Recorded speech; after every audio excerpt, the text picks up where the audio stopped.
आज हम लोग डिस्कस करने वाले हैं projection of line incline to both plane, जिसमें मेरा लाइन हॉरिजॉन्टल प्लेन और वर्टिकल प्लेन दोनों से इंक्लाइंड रहेगा।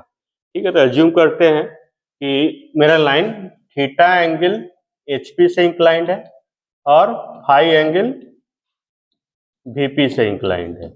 ये मान लो हमको क्वेश्चन में दिया हुआ है इंक्लिनेशन विथ बोथ प्लेन।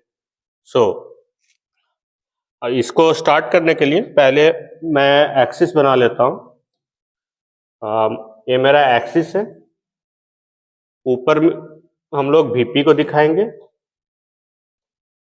ऊपर VP रहेगा मेरा, नीचे हॉरिजॉन्टल प्लेन रहेगा। ठीक है, तो इसको बनाने के लिए सबसे पहला एजम्पशन हम लेंगे कि लाइन को एज्यूम करेंगे इज पैरेलल टू VP है और इंक्लाइन टू HP है, मतलब इंक्लिनेशन विथ VP इसमें अभी हम इग्नोर कर रहे हैं, बस इसको ध्यान में रखते हुए बना रहे हैं कि line is incline to HP and parallel to VP। तो वैसा केस में मेरा प्रोजेक्शन कैसा कुछ आता है,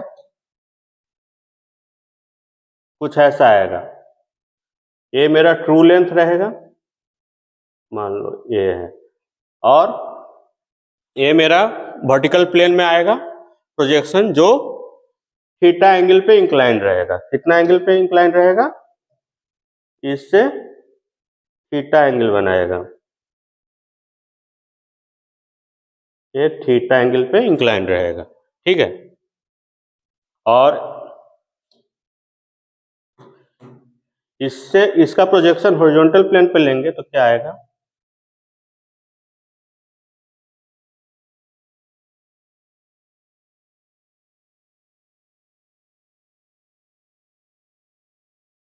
कुछ इस प्रकार से आ जाएगा।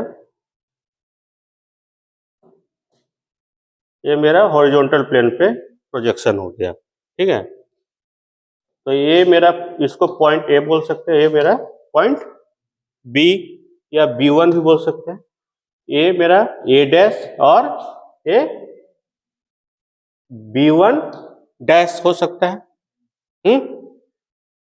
ठीक है, तो इसके बाद नेक्स्ट स्टेप क्या करना है कि ये B1 का लोकस जब ये परपेंडिकुलर पैरेलल टू VP है और इंक्लाइन टू HP है, तो ये B1 का जो लोकस रहेगा इसी हाइट पे, जो जिस हाइट पे आ गया है B1, उसी हाइट पे कहीं ना कहीं B1 रहेगा जब फाई से इंक्लाइंड हो जाएगा VP के साथ। तो उसका प्रोजेक्शन लाइन बना लेंगे।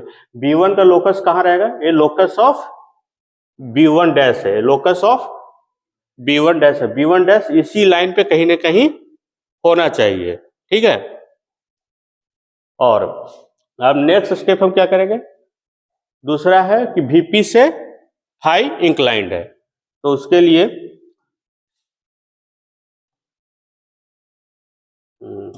फाई एंगल पे लेंथ मेरा वही रहेगा जो ट्रू लेंथ है, बस एंगल चेंज होगा। एंगल मेरा फाई एंगल पे कुछ मान लो ये है, हाँ? तो ये तुम्हारा एक्चुअल ट्रू लेंथ बना with inclination phi with VP। ठीक है, सॉरी, तो B1 का लोकस अब कहाँ रहेगा, B1 का लोकस कुछ इस लाइन पे रहेगा, इस लाइन पे मेरा कहीं B1 रहेगा, हाँ? मान लो इसको B2 नहीं तो लिख देते हैं, B2 लिख देते हैं। ठीक है, B2 जो है इसी लाइन पे रहेगा, हाँ? तो जब ये इंक्लाइन टू HP था और पैरेलल टू VP था, हाँ?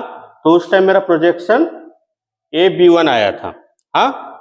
अब जब इसको फाई एंगल से रोटेट करेंगे, फाई एंगल से रोटेट करेंगे तो क्या होगा, ये जो लेंथ है ये फाई एंगल से, मतलब ये लेंथ यही रहेगा, बस इसका रोटेशन हो जाएगा एंगल से। तो मेरा ये लेंथ फिक्स है। तो उसके लिए अब क्या करेंगे कि considering A as the centre and A B one as radius, हम लोग आर्क बनाएंगे। क्या बनाएंगे?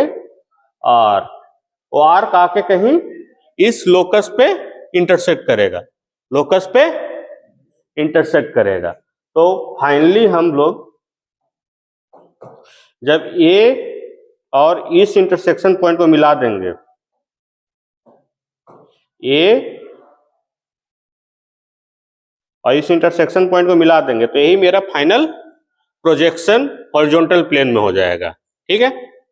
और वर्टिकल प्लेन में प्रोजेक्शन लेने के लिए हम लोग जस्ट इसी पॉइंट से इस लोकस पे मिलाएंगे, क्योंकि मेरा B1 डैश कहाँ है? इसी लाइन पे कहीं है। और उसके बाद ए डैश और एक मिनट डार्क मत, ए डैश और इसको बना देंगे। तो फाइनली मेरा projection of line incline to both plane बन गया। ये मेरा ए डैश बी डैश हो गया, ए डैश बी डैश हो गया, ये मेरा ए और बी हो गया, ए और बी हो गया। यही मेरा फाइनल प्रोजेक्शन है, line incline to both plane.